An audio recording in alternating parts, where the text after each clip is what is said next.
This is the Transformers Generations Legacy United Voyager class animated universe Decepticon Motormaster. He actually looks pretty good, pretty decent in packaging. I picked up this figure from my local Toy Kingdom store for about $45. Let's get this guy out of packaging. Here is Motormaster out of the box, and the figure looks absolutely terrific. I love this purple plastic and dark metal gray. Everything about him is just makes the mold pop. I didn't think it was going to look this good. Let's take a closer look at the details of this new Legacy United animated universe Motormaster. Head to toe, the figure stands at about 17.5 centimeters tall, or about 6 7/8 inches tall. For comparisons, here he is with a couple of vintage Transformers animated figures. We've got Voyager class Bulkhead and Deluxe class Prowl. I don't have the legacy versions of these figures anymore because they weren't doing it for me, but I thought the vintage figures were still better, and I think he kind of fits in with them. Here he is with a fellow Decepticon, my vintage Voyager class Blitzwing. And finally, here he is with the original version of this mold. We've got Legacy United Voyager class Optimus Prime.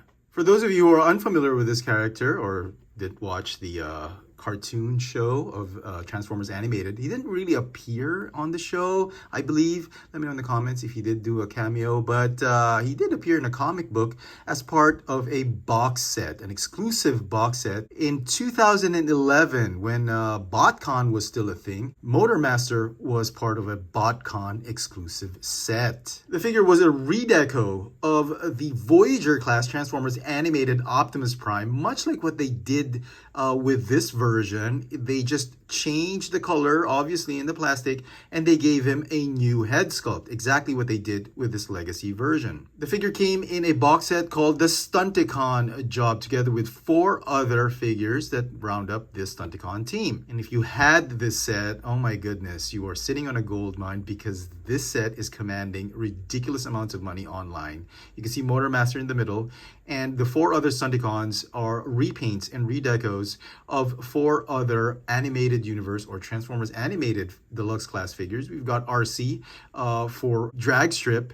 We got Lockdown for Dead End. We got Rodimus Minor for Breakdown, and in the far right, we've got the animated Jazz as Dead End. Talking about the details of this figure, it is exactly the same mold as the Legacy United Animated Universe Optimus Prime. Obviously, the colors are different, and he's got a brand new head sculpt. Now, in my opinion, it is this head sculpt that is actually selling this figure. I really didn't think much about this figure when pre-orders came. I didn't even bother pre-ordering him, but when I saw him on the shelf, this head sculpt, man, I thought it was gorgeous. It is a terrific homage to the BotCon figure, and it really captures that animated look of Motormaster.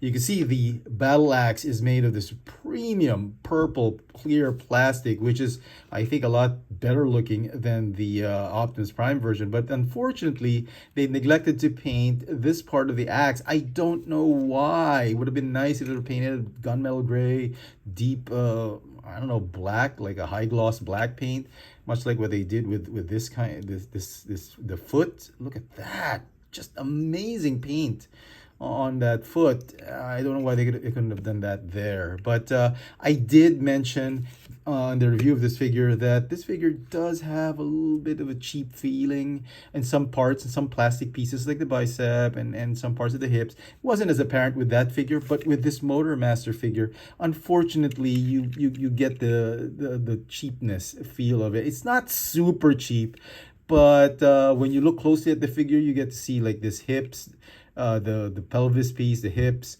some parts of the bicep. You can tell how light it is, and it becomes more apparent with this figure, this version of the mold, that it is much cheaper than some of the other plastic pieces. It's not a deal breaker by all means. I don't think they went super cheap on this one, but it's more apparent in this mold than Optimus Prime. As far as articulation goes, the neck is still on a ball joint, and if I may add, it is a great ball joint. You can get him in such decent amount of dynamic poses and emotions with this head sculpt. Look at that. look down, wiggle left and right, you can look up. He's got a waist swivel. The arms are on hinges. They go in and out, forward and backward 360. He's got a bicep swivel, double hinged elbows. Because of transformations, got a swivel wrist. The hips are on hinges. You can do the splits, kick forward, backward, thigh swivel, hinge knees. The feet can move down a little bit up and have the rocker tilt. Overall paint apps of the figure, just immaculate. And like I said, he's just missing some paint here, but where there's paint, looking absolutely terrific. The neon greens, this muted gray, the high gloss black finish, the head sculpt, and even the way where the axe has been painted. Gorgeous, gorgeous paint apps. Transformation, you want to set the weapon off to the side. You want to start with the feet or the legs. You want to open it up here, fold it out, open up the feet, fold it out this way, and fold it off to the side. Do the same on the other side. Go ahead and open this panel right here, set up the feet, fold it off to the side, and at this point in time, you can combine the thighs or knees together. Okay, next up, what you want to do is you want to unpeg the backpack, fold it over, unpeg the chest. You want to unpeg these ribs, and you want to rotate not the waist, but the upper diaphragm, I guess, or upper chest, upper torso. Rotate that whole entire assembly like that, and you just position these pieces right here. Then what you want to do is the arms. You want to fold the fists inside the forearm cavity. Go ahead and do that. Do the same here. And then you want to fold up the elbows, fold up the forearm, and clip them or tab them onto the bicep. And then you want to rotate the arm assembly. You want to go ahead and fold up the shoulder pieces, not the actual shoulders, but the inner torso, like that, up to the head. And then you want to fold down these rib pieces. And then you want to tab the shoulders onto those torso rib pieces. And then you want to fold up the chest and tab them onto the back of the arms. Okay, this one is absolutely removable, just like Optimus Prime, so don't worry about it.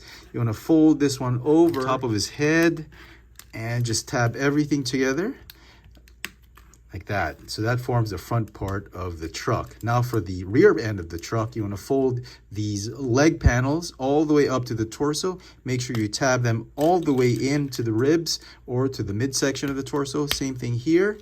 You want to fold the feet over and collapse them onto both pieces or both parts of the legs. And finally, these tabs right here on the hips or the waist, they're going to tab onto the torso, completing that semi-truck mode. And he looks absolutely gorgeous in truck mode, the blacks and the purple. And if you wanted to, you can put the gun, not the gun, the axe, the battle axe there, but we're not going to do that for now, just so we can appreciate how awesome this truck mode is. Really, really cool. He rolls wonderfully. I wish they could have painted the rims. That would have been really nice. Some silver highlights here and there, but as it is, even with the lack of paint here on the lower part of the truck, he still looks gorgeous. And for comparisons, here he is once again with the Legacy United Voyager class animated universe Optimus Prime. Optimus looking much better in truck mode, definitely, because of all the colors. But Motormaster looks equally stunning with the purple. Very nice. And just for fun, let's bring in the original animated Optimus Prime Voyager class. You can see how the original mode looked, and if you wanted to, a different universe, but cool vehicle mode, the Robots in Disguise Transformers Prime Vehicon. And so some final thoughts on this Legacy United Motormaster. I really did not think much about this figure. I honestly thought this was going to be just a mild, just a very basic repaint. but this figure turned out absolutely fantastic. I love the colors. I love the terrific head sculpt. That head sculpt is what's going to sell this figure, in my opinion. The figure still looks very premium despite feeling a little cheap and less than premium once you get him up close and personal, but that shouldn't detract you from really appreciating and really admiring what they did with this figure. It's a great homage to that BotCon exclusive figure. I am certainly feeling bad right now for not pre-ordering this and for really putting this figure down way before I actually held it in my hands, because this is an amazing retool of that animated universe Optimus Prime. If you weren't thinking about getting this figure, I advise you to give it a second chance. Give it a second look, because this figure might truly surprise you. It's going to get a 9 out of 10. I had a great time with this figure, definitely a lot of fun, lots of nostalgia with this figure. Let me know in the comment section what you guys think of this Transformers Generations Legacy United Animated Universe Voyager class Decepticon Motormaster. Hit that notification bell so you never miss out on any of my latest video reviews. And if it's your first time here, please subscribe. Thanks for watching.